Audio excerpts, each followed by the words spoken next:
Ano naman? Sukang manyaman. Subukan natin yan.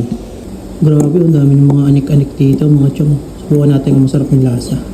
Ayun, kita nyo yun, mga chong, oh. Hindi tinipid.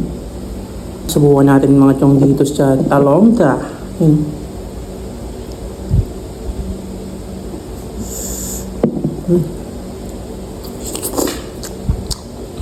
Ang sarap ah. May konting tamis siya. Tapos, yung asim niya solid. Bagay siya sa talong. Sarap.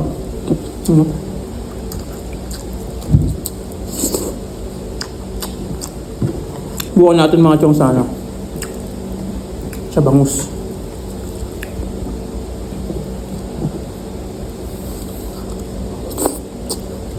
Ang sarap din ha. Bagay siya dito sa piniritong bangus. Tosino naman. Sarap din. Alam mo, ang dami mo pwedeng ano dito. Pwedeng sausaw dyan sa suka na yan. Solid. Kung gusto nyo ito matikman mga chong, order ka na.